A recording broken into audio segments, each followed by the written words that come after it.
Okay, yeah, my name is Dirk Tomsa. I'm from Trobe University. I'm sort of the junior partner in this project as a non-ANU academic. But my colleagues at Aspinall and Marcus Mietzner asked me last year to co-convene the conference, the Update conference in Canberra. And consequently then I was also one of the co-editors of the book that we are launching here today. So my part in this part of the discussion here is basically to give you a brief overview of what the book is all about.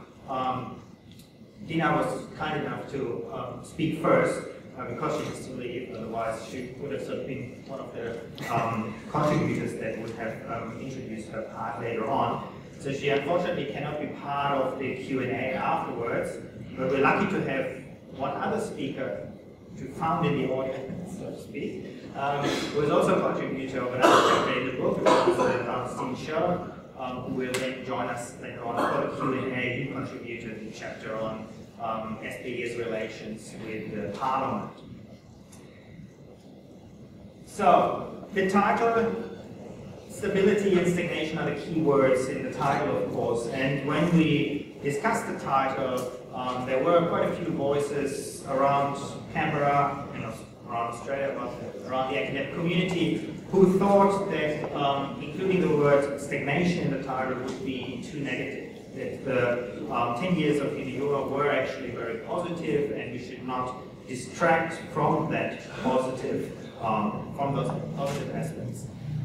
However, given that my colleagues and myself were all political scientists, we were particularly interested, of course, in aspects such as human rights, such as deepening various facets of democracy, and we concluded that in that regard we could not hide our disappointment with various aspects. So we decided to keep both of those words in the title. So just very briefly, I'm sure you're all familiar with that, stability was a key feature of the Yudhoyono years, both politically and economically. The chapters, even though many of them are quite critical of the Yudhoyono years, they do highlight that there was stability in a positive sense, that Indonesia wasn't really at risk of regressing to an authoritarian regime at any time. I mentioned that the military was basically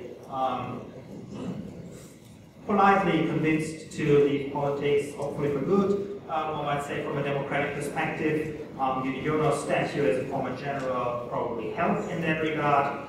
But also politically, the elections that were taking place every 5 years at the national level and the various local elections were conducted more or less peacefully.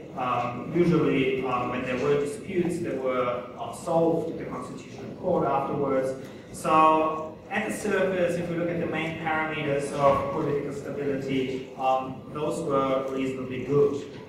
Economically, I'm not really qualified to speak about that, but I can read the economic growth figures, and they were good, they were steady.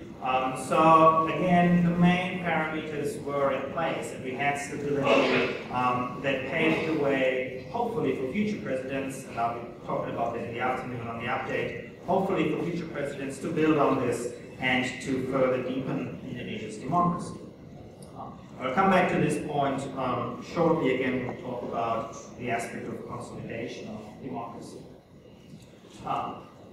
Having said that, we sort of decided quite consciously that we also want the aspect of stagnation in the title. And the book, the individual chapters, I think, reflect this disappointment that many of us had with some of Yudhoyono's policies, with his lack of initiative, that resulted in our view, stagnation. And if you look at democracy indices such as those by Freedom House or the Economist Intelligence Unit, there was no regression back towards, no serious. There was one Freedom House downgraded Indonesia by half a point at one stage, but overall it was fairly stable, but there was also no improvement of democratic indicators.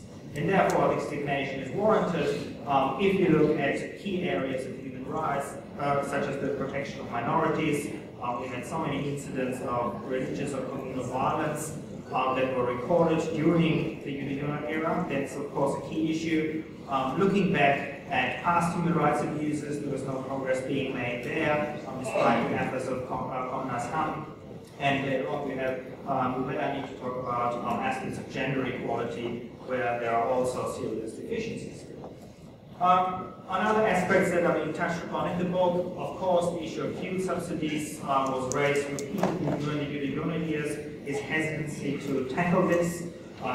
Now we've got a new president, and very shortly after taking office, he dared taking this on.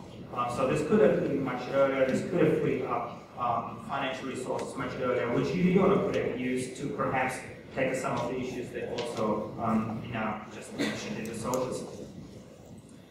We have a chapter on foreign policy, some of the pet policies, perhaps one might say, for President Yudhoyono, who really enjoyed being out on the global stage, and he did, without a doubt, raise the international profile of Indonesia. But at the same time, the argument, the chapter on foreign policy argues he could have done much more with this enhanced global profile. Various initiatives that were started usually didn't lead very far, whether these were mediation offers in international conflicts or Indonesia's role in tackling climate change. There were a lot of good ideas and a lot of rhetoric, but no real clear foreign policy agenda. And Yudhoyono's main motto in foreign policy of 0 enemies and 1,000 friends was often criticized, even ridiculed, that this is actually unrealistic in the international community. And last but not least, we might point out that even though Yudhoyono presided over a period of stability and a period of democracy, persistent democracy, there was no serious reform impetus throughout his entire tenure. He took over a legislative framework that put in place various reforms at the national level, but also in regards to decentralization. But throughout his 10 years, at least in the political sphere, there were no real serious efforts to start new reform initiatives, be that reforming the bureaucracy or, in my chapter on decentralization, on reforming the various problems of the decentralization framework. So on and on, we find that there is a balance between stagnation and stability, and it depends on your viewpoint whether you prioritize the positive or the negative. My two colleagues, Ed Espinel and Marcus Mietzner, had the opportunity of interviewing Susilo Bambang Yudhoyono shortly after he had left office. And many of the insights from that interview are found in the introductory chapter. And I think there are many interesting quotes from Yudhoyono, how he himself saw his presidency, but also his personal role as a president. And he repeatedly mentioned that he saw his main task of not initiating reforms, of not necessarily being a proactive president, but rather maintaining balance between the various social and political forces in Indonesia. So his role as president was rather to stand in the middle and prevent conflict between the various forces, rather than trying to bring all those forces under his leadership and try to follow his leadership. That rarely happened throughout his 10 years, and for Yudhoyono that was apparently totally normal. He viewed his role as, specifically as providing mediation and moderation. The roots of this issue, of this almost obsession with stability and with balance, are traced back both in the introductory chapter, but also in the chapter by Ray Feely, who uses this sort of psychological approach in trying to trace back the origins of Yudhoyono's approach to politics. So Feely goes back to the early childhood and his upbringing and his early career, but as Marcus Mietzner also found out through the interview that apparently Yudhoyono's early political career, his time as a minister under Gus Dur, was apparently a very formative experience where there was a lot of political instability. Gus Dur, of course, was in the end impeached by Parliament, and that sort of shaped the view in Yudhoyono that you need to have stability as the utmost important consideration when being president. Bring Parliament behind you, and for Yudhoyono that meant forging huge coalitions, some so-called rainbow cabinets, which as many parties as possible part of the government. He said that he loves stability, he loves order, and if you read statements like this, of course, Some of you may be reminded of New Order. They, of course, stressed and highlighted often issues such as stability and order. And of course, Yudhoyono was socialized into politics during the New Order, so we shouldn't probably be surprised. So all in all, then, his presidency was a reflection of his own personal views on politics and how he thought a president should act in the interest of the country. And then towards the end of the introductory chapter, we link Yudhoyono's policies and his standing as a president to the question whether Indonesia is now a consolidated democracy. Yudhoyono himself stresses that he thinks Indonesia is a consolidated democracy, and he regards this as his biggest achievement from his time as a president. Now, definitions of what a consolidated democracy really is are, of course, plentiful, and we could argue about that for a whole session here. But the shortest and most famous phrase is, of course, still one coined by Alexander Stepan in the 1990s, who said that democracy is consolidated when democracy is the only game in town, when no significant social or political forces question democracy as the system to be in place. But we found that if we look at the Yudhoyono years and where it ended and how it ended, we see that there are still significant political and social forces who do not necessarily subscribe to democracy as the only game in town. So therefore we're kind of skeptical about describing Indonesia as a consolidated democracy. Certainly the conditions were put in place, but if you look at the various human rights violations against minorities, for example, or if you look at Yudhoyono's very passive role towards the end of his term in the debate about the local election law, where he did not seem to be willing to intervene, even though the developments are clearly pointing towards a revised law that would take back local elections, which were one of the most significant achievements of the democratization process. And of course, if we look at the election in 2014, when we had two presidential candidates competing who were using very populist methods in order to win support, and one of them at least openly toying with non-democratic ideas. Given that this candidate fought a very close race and nearly became president in the end, we see that there is still a long way to go before everyone accepts that democracy is the only next town. I'm not saying that it should be like this. Of course, I would like to see Indonesia to be a fully democratic country, but I'm not denying that there are other forces who may not. So from an academic point of view, we need to look at these other forces that are still out there and question democracy. So therefore, Yudhoyono, in our view, or in my view in particular, was perhaps not the president who consolidated democracy, but he was another transitional president. We often regard Habibie or Gus as transitional presidents because they fulfilled that office very early on after the end of the New Order.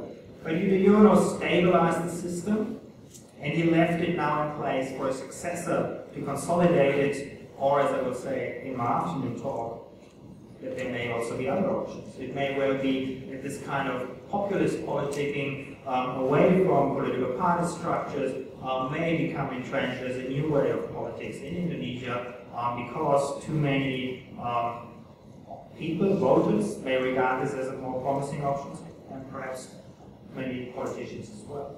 So what that will mean then for democracy, we will have to see in the coming years. So to go very quickly then through the book, it's structured into 4 different parts, and we have, of course, some of our authors sitting here who will talk about their chapters. So in the first part, we have 3 analyses of the Yudhoyono presidency, which focus specifically on the nature of how Indonesia was run by Yudhoyono. Very freely, as I said before, he uses a psychological approach to trying to analyze Yudhoyono's policy from the viewpoint of Yudhoyono's personality. We then have John Seidel, who provides a structured comparative analysis where he puts Yudhoyono into a broad perspective with former government leaders of Thailand and the Philippines. And then we have Edi Fitriani, who looks at Yudhoyono from the sort of foreign policy perspective, how did the international community see Yudhoyono and how did Yudhoyono try to shape the image of Indonesia in the international community? We then turn to institutions and political and security issues. Various chapters there deal with the role of the military and the police, with the fight against terror, with human rights, corruption, decentralization, and Stephen Sherlock's chapter looks at how the president dealt with the fragmented parliament, where various parties were trying to gain access to government resources. In part 3, we look at gender, human rights, and the environment, where once again the balance between stability and stagnation is highlighted. Some chapters are more critical than others, but all of them stress that Yudhoyono in all these areas of politics could have done more to secure the foundations of democracy. And finally, in part 4, and for that we have Chris Manning here who will talk about this chapter on employment, poverty, inequality. We look at the economic track record, and many of you who are interested in that will probably find that Hal Hill's chapter on economic development is probably the most positive of them all. He takes a fairly positive view on economic development during the Yudhoyono years, and that's hard to dispute. Nevertheless, in that chapter we will also find, of course, references to lack of infrastructure investment, for example, and rising inequality, which are also present. All right, I leave it at that as a broad overview of the book, and shall now hand over to Melanie to talk about her chapter on